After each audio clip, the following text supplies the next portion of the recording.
everyone, and welcome back to another edition of Strong Style. I am here with my wonderful co-host, Joel Pearl, who is wearing his signature black V-neck. You gotta give the people what they want, and the people seem to want that. I've got a hoodie like behind me that I could throw on, but people have seen my Bullet Club hoodie. I wear it when it's very cold, which it is today in Toronto. So give me a break, man. I can do it. What is very cold in Toronto? Today especially is cold. It's with the wind chill, which is probably close to about minus 20 Celsius. See, I don't know Celsius to Fahrenheit, so there's my problem. Let me check. So it says it feels like minus 14 Celsius. For the Fahrenheiters, it feels like 7 degrees. Okay. Yeah.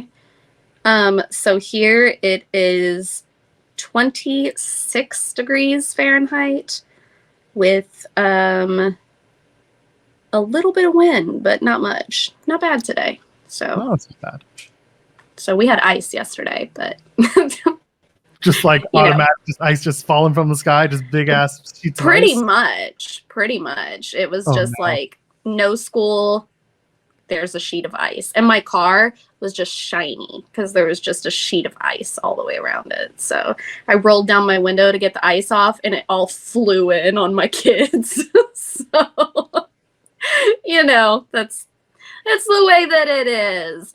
Actually, speaking of Celsius, at my hotel room in San Antonio, the thermostat was only set on Celsius, and I did not know what I was doing.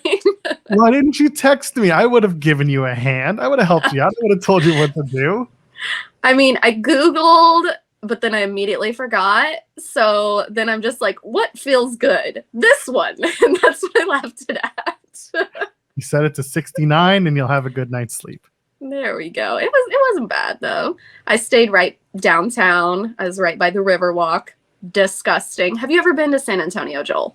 No. Texas is one of the states in the United States that have eluded me, and I've always wanted to go to Texas. That's a statement that has never been said before. Just because I've been all over the U.S. and again, I'm Canadian. Fair. Like I've been in so many United States, but I have not been to Texas. And like Texas is massive, and you hear all the stories, and like Texas is very big. That was my second time in San Antonio. The Riverwalk is disgusting. I don't know why people are like, oh, it's so romantic. No, like it is gross. Oh, I hate it. But I was in San Antonio for the Royal Rumble. Ooh. Which we don't really talk wrestling on here, but how did you feel about the Royal Rumble? I mostly enjoyed it. I think I think the vast majority of opinions that are out there, I'm agreeing with. Like when it comes to men's and women's Royal Rumble, we're solid. The main event was great, and the final segment, that whole play out with Sammy and Bloodline, perfect. It was really, like watching a movie. Yes, it was. It was tense, and everyone played their part extremely well. I was very happy. And then all the stuff in the middle was just kind of like it was there. It was fodder, and then there was Hardy.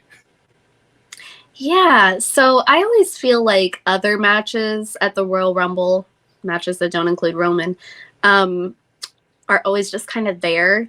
They're just like your break from the Rumble matches. People typically don't care about those.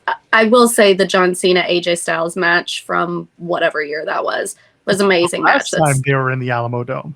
Yeah, so that was a great match. But I mean, typically the other matches don't matter that much. I missed the entire Mountain Dew Pitch Black, whatever that was, because so it took them forever. They were wrapping the ropes and their glow in the dark stuff and everything. And LA Knight came out. Yeah. And so I had to yell, yeah. Hopefully my dog doesn't start barking like he usually does.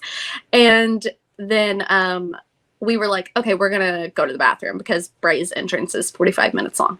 So we got up and went to the bathroom. There was no line for the women's bathroom because that place has a lot of bathrooms. It's like 2 men's bathrooms, 2 women's bathrooms, 2 men's bathrooms, like constantly around the whole place, which good for them. Yeah, seriously. The bell rang and the match was over before I even got back. I was like, what happened? It was a Bray Wyatt match. What do you expect? Well, then I come in there and the lights are still down and I'm looking around and they're not even in the ring. They're like way over here. And I was just very confused. I didn't know what was going on. But then my second break of the night was the Hardy performance. So yeah, I enjoyed the evening. I felt like the Bianca match was short and confusing. But yeah, it being right after the Bray thing and then having the weird Alexa stuff and then the lights just going down and she literally just rolled out of the ring and walked off and I was like, what happened? But yeah, it was a good show. I felt like maybe we didn't have as many looks as last year's show. So from what you sent to me, there's very clearly a lot of women who had they went above and beyond with their gear. Some in the vein of more money in their pockets, and we'll get to that soon. But yeah, in terms of especially the men, no, there weren't many looks. I know you didn't include LA Knight in your gear. I didn't because there wasn't. I have him mentioned here in my notes, but like, well, I was just gonna post a picture of him in the dark, glowing. Like, yeah, and I like that because it was so. Between both Bray Wyatt and LA Knight, I believed more that LA Knight would wear that color gear to a match like this, and that it would stand out because it's yellow and therefore neon and glows in the dark. Stuff like that. I gotta shout that out because it worked for LA Knight and who he is as a performer and like as a human being, the way he would dress.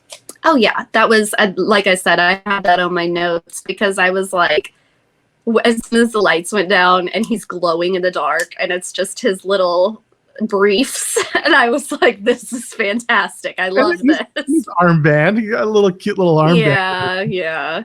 But yeah. And I mean, Bray's face paint glowed, but whatever. But yeah, I felt like the men did not, which it's harder for the men because a lot of them don't have a lot to work with, you know, like Walter's not going to come out in some fancy briefs. Like it just is what it is. But I felt like last year we had the iconic Sasha Banks Sailor Moon cosplay. Mm-hmm. So that's always a standout in people's minds when it comes to last year. But we did have some good looks this year. And like you mentioned, we will start off with the cosplay of Zelina Vega for Street Fighter. Fantastic. She looked great and the right person to do it. She loves video games and she looked fantastic. And I wish that she would have been in the match a little bit longer, but I did like her kind of standoff and everything with, let's see, who was it with? Braids. She's on SmackDown. Xia Li. Thank you. They kind of did. Thank you. They kind of did their standoff, and I liked that. I think that they looked great. She's a cosplay person anyway, so cosplay is kind of her thing. She looked fantastic. I loved it, and she got money for that.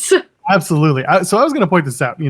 When Zelina Vega, when Thea left WWE a few years back, that was primarily because of her OnlyFans and like her wanting to do this third party stuff. And her OnlyFans was not, it was not what people thought it would be. It was mostly cosplay attire. Yeah. And that was what she wanted to do. And that's what she wanted to get across outside of her wrestling game was modeling in a cosplay world.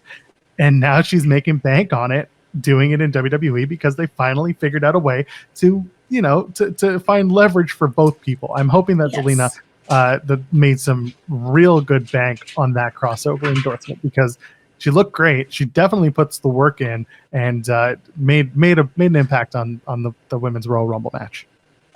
Absolutely. Yeah, she was one of the, like I mentioned, Sasha from last year, she's one of the looks that I think next year people will be like, oh yeah, I remember last year when Zelina, because I thought she just looked fantastic.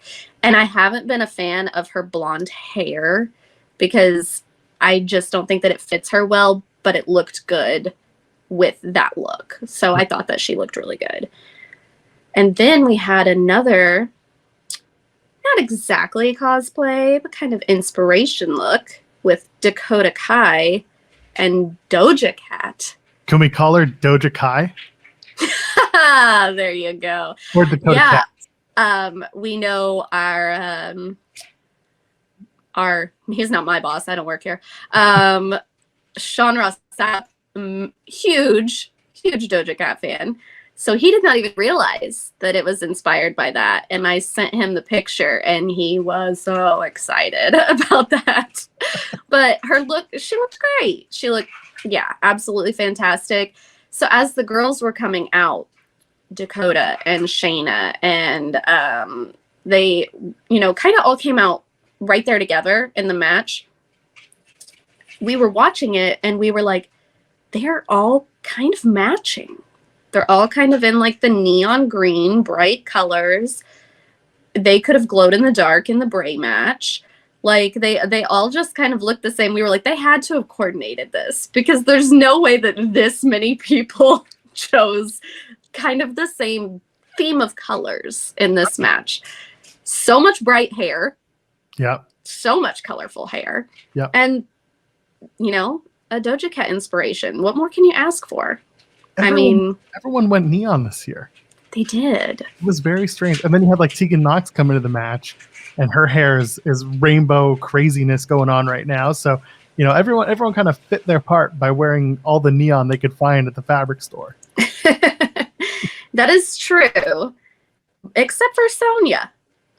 Yes. Sonya had the black and white look, and I really liked it. Sonya usually does the black, the leather look, you know, that's just kind of her, kind of like a dominatrix type look is kind of what she goes for in that. I loved the black and white, like the split.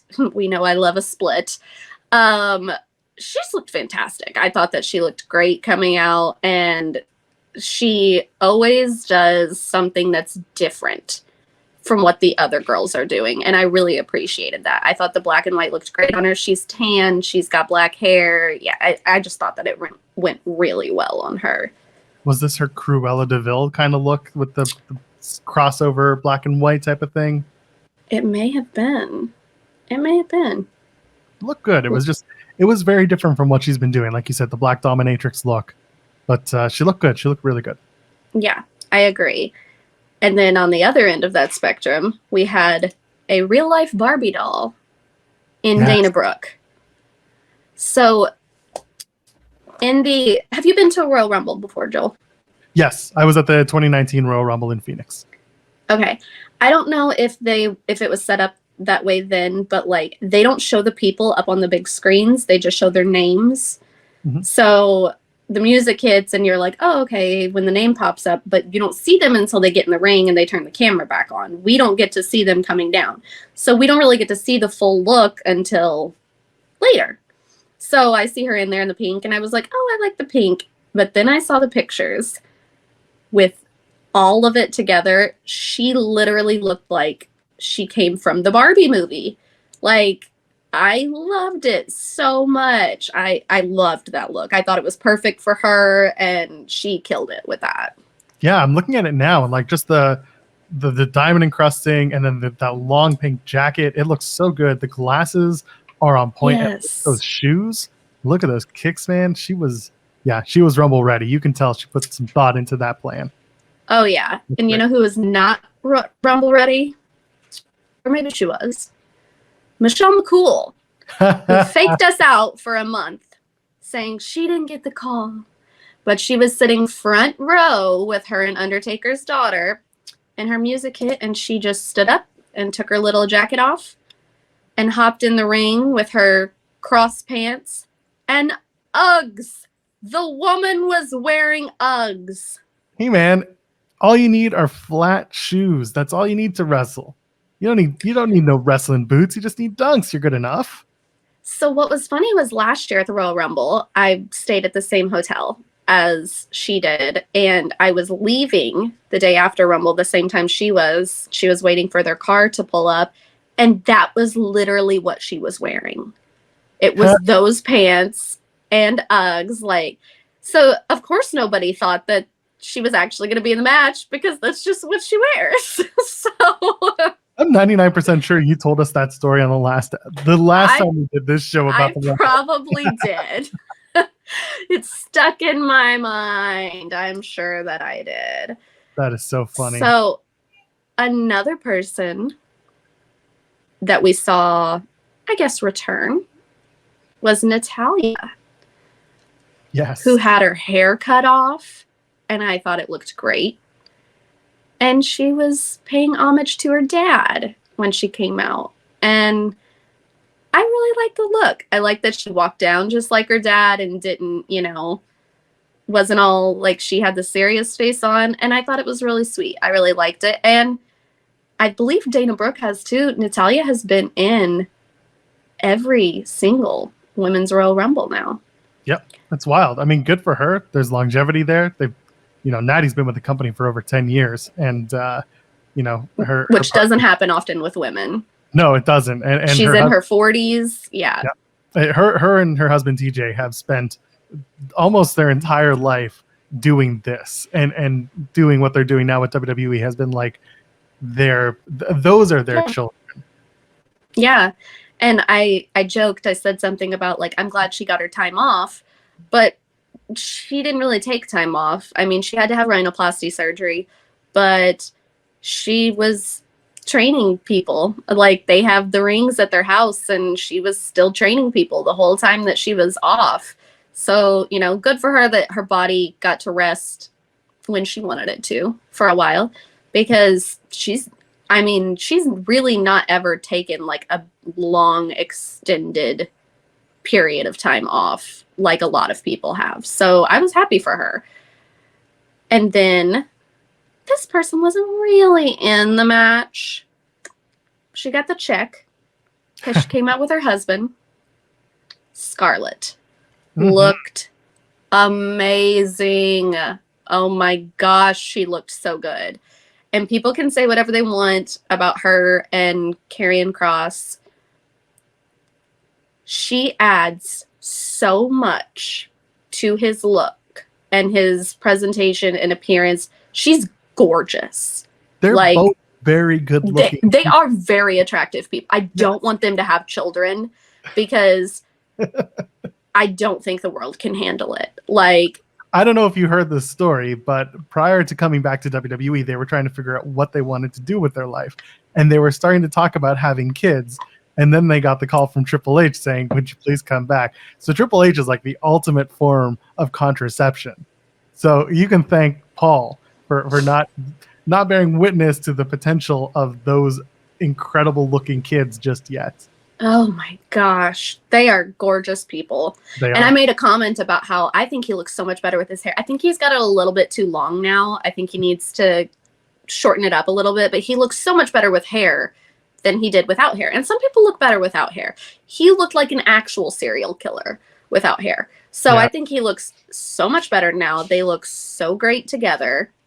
Yeah, that look, that dress, the fact that she was in that dress just to come out there for like 10 seconds and had that whole look, amazing. She looked incredible. She always does. But it just, she was killing it for me. Yeah.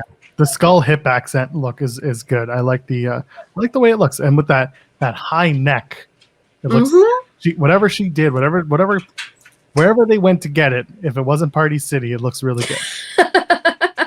Not Party City. The Halloween thrift rack. Someone else who had a high neck, but was more of a studded choker, was Liv Morgan. Mm-hmm. I really liked Liv's look, and she had the suspenders, which is kind of Bailey's. Like, Bailey kind of does that now, too, and everything.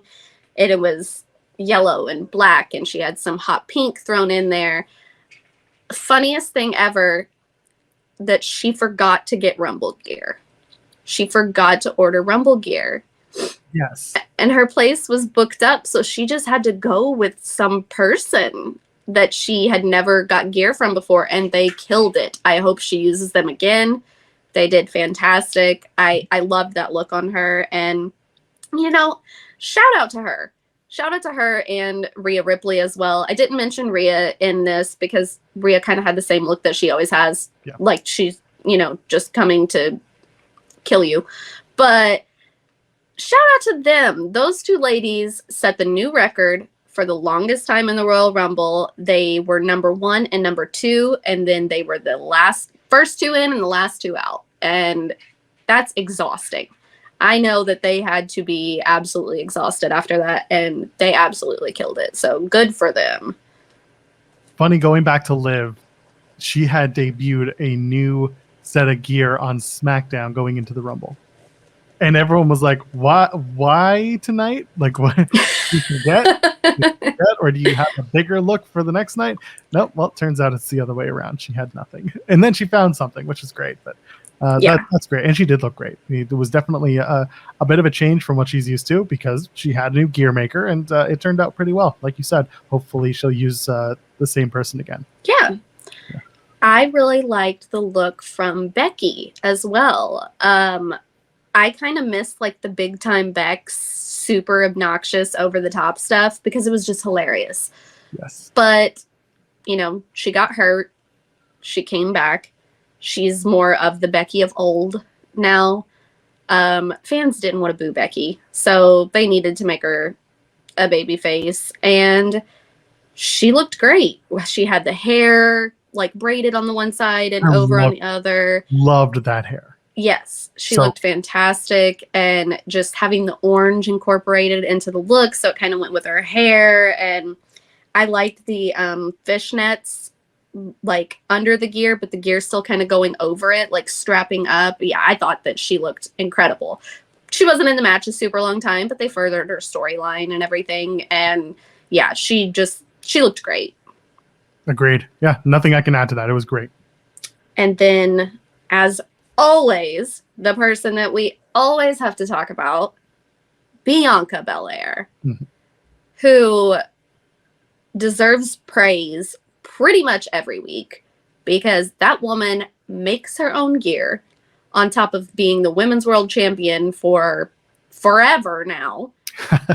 And doing all these appearances and going all these places and, you know, Boys and Girls Club of America, and she does the Be a Star and everything. Plus, she was training for a fitness competition in the middle of all that. Like, she's a wife and a stepmom, and she's incredible. She is amazing. And that gear was different. I mentioned the other day that I like that she started doing the shorts now, because for so long she did the long tights. Yep. And she started doing the shorts now, and I loved that it was different. It was just the bright silver and everything. And then she had the fuzzy pink jacket, and it really set it all off. And her skin tone with all of that, she looked amazing. Absolutely incredible.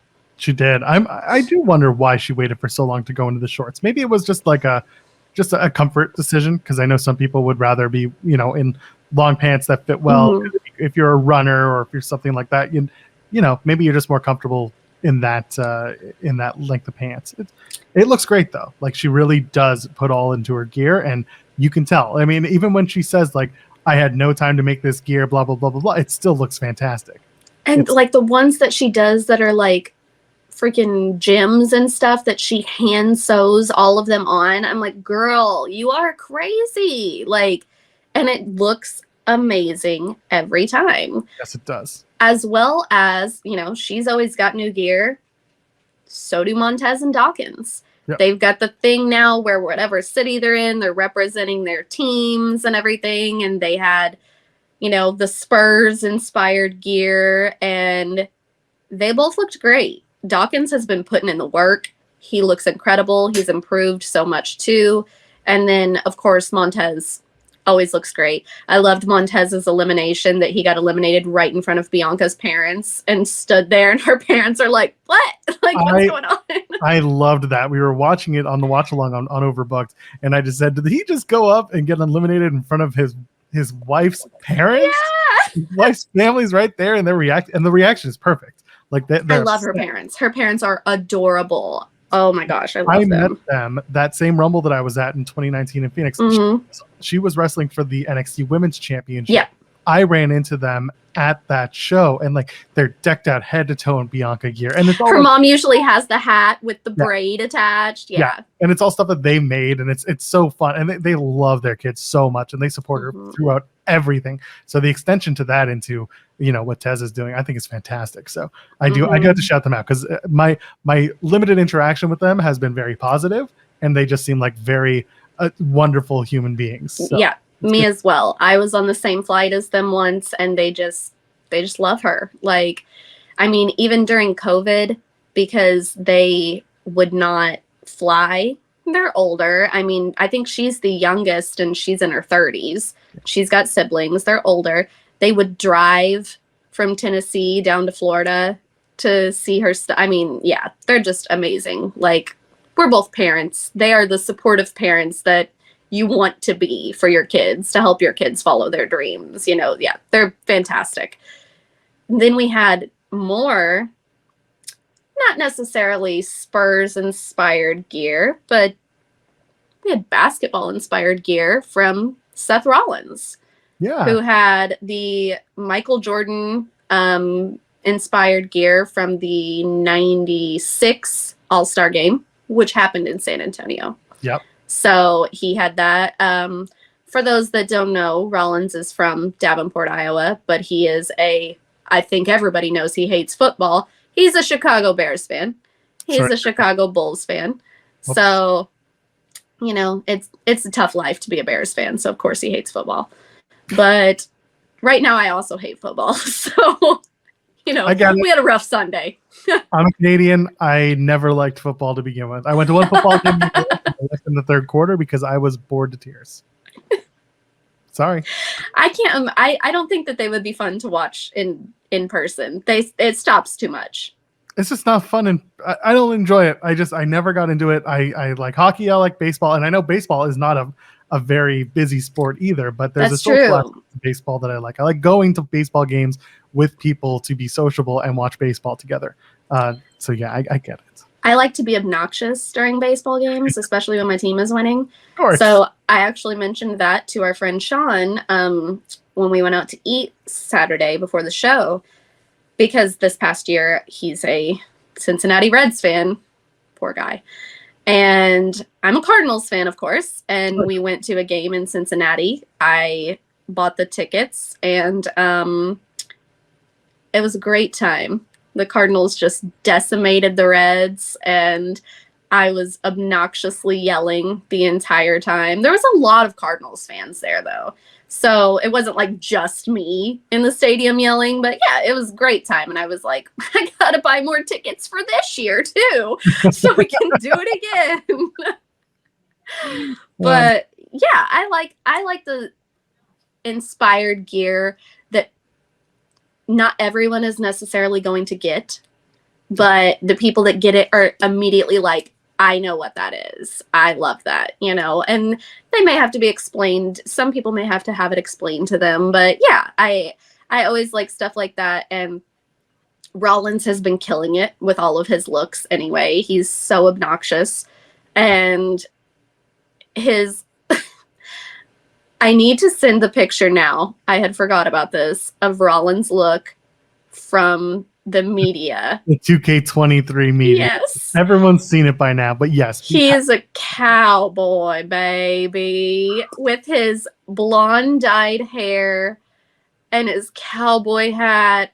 Oh my God. I laughed. Tuxedo. Thank you. I laughed so hard. Yes. And it's so funny because he just goes full in on the character, because that is not who he is at all. Right. Like, it's just so funny. It's absolutely hilarious. And as soon as I saw the videos and pictures of that, I was just dying laughing. Just good for him, good for him for going. I know there's people that don't like this version of him. He seems to be having an absolute blast. So that's all that you can want for somebody. I mean, he's got a hot wife, and he's got a beautiful baby girl who is 2 years old, and I can't believe she's already 2. Wild. Oh my goodness. I know. It seems like she was just born. Yes. Yeah. And I mean, then we had the look of Johnny Gargano, who also has a baby who is what, almost 1, or he's already 1. He's 1 and maybe 13 months. I think they're 3 months ahead of mine. Okay. His little boy was also there in his little slacks and a bow tie. Adorable. Yeah. Little baby wrestling. And I like Johnny's look as well. Johnny always kind of does the video game inspired stuff and everything. And I liked his look. And I was happy for Johnny that he got to last a pretty long time. Yeah. I figured once all the big guys came out, he was going to get tossed. And he lasted a pretty long time. And I was happy for him. I hope that this is the start of more for him, because I have not liked what has happened with him since he came back. But, you know, that's a complaint for a different podcast. Yeah, I think in terms of what Johnny always comes in with the cosplay for like you said, video games. In this case, he was doing Marvel, and like he always takes a different Marvel movie that's coming out, and he's done Wolverine, and he's done what's his face from Guardians of the Galaxy, the lead guy. But this one was Kang, because the upcoming movies that are coming out with Kang are going to be part of his ring gear. So that's what that was for this particular Royal Rumble. And yeah, good on him. Yep. He always looks great. And good on Candace for keeping that hair the most perfect lavender for like 2 years now. I had purple hair. That's not easy. Her hair looks great every time. I think maybe her hair is actually lavender and you just don't know it. Like it just grew in that way. Yeah. One time at McDonald's, a little boy in the play place said to my youngest son, anybody who knows my youngest son will not be surprised by his response to this. Why is your mom's hair 2 different colors? Because I have the split dye. Yeah. And he said, it just grows out of her head like that. Perfect. That's what it is. So last but not least, we have to talk about Asuka. Oh my God. When she came out, so like I said before, we couldn't see her. You know, came around that corner, and I saw the big mask, and I said, it's happening. Yeah. When the music was different, I was like, I don't necessarily know if that means it's happening, because they are obsessed with changing people's music right now. And I was like, it's happening. It's happening. And she took that mask off, and she looked amazing. She looked so good. We're so used to Asuka and the all colorful gear and everything. She looked so good. She cut her hair off for the look and everything. I'd be scared of her if I was. And I mean, I think her and Carmella are going to have a good time too, because I think Carmella is very underrated when they give her a chance. And she's not like the weird Carmella anymore now. Like, she looked like the Carmella of old, and she doesn't have to dye her hair blonde. I'm sure she's so excited that she can have her natural hair color again.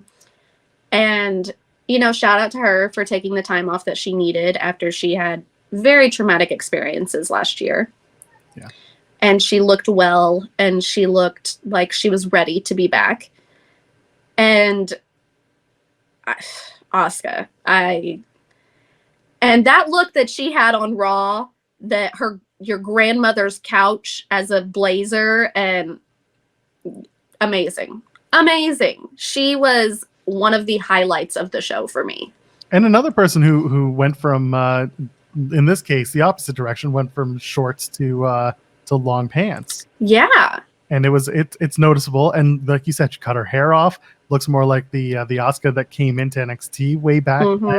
She had a brand new look, and the face paint. This is the face paint I like. I didn't love when she was doing just the green tier. The green yeah, I wasn't a fan of that either. Yeah, it didn't look good on her complexion. It just didn't. I didn't like it. But this was different. This looked really good. This is a new, not only a new look for her, but also just a renewed look as well. So I really liked it.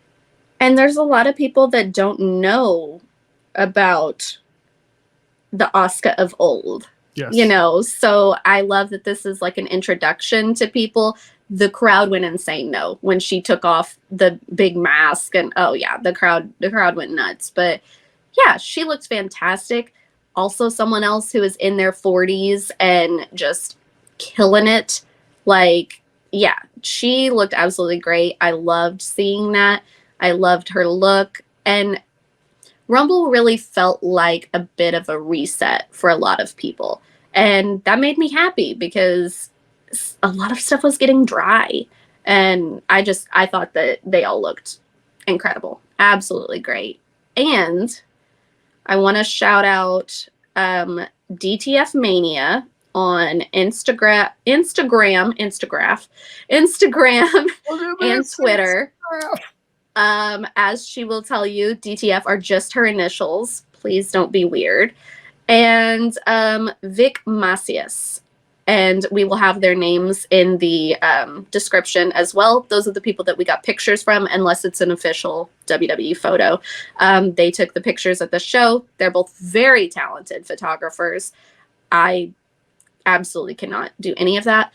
But, you know, shout out to them and for letting me use their photos for this. And overall, I thought that there was some really good looks. I'm excited to see more. Excited to see, you know, I like to see the things that people come up with in their looks. And I'm very excited, off topic, that Bryan Danielson is the main guest for WrestleCade this year, Thanksgiving weekend.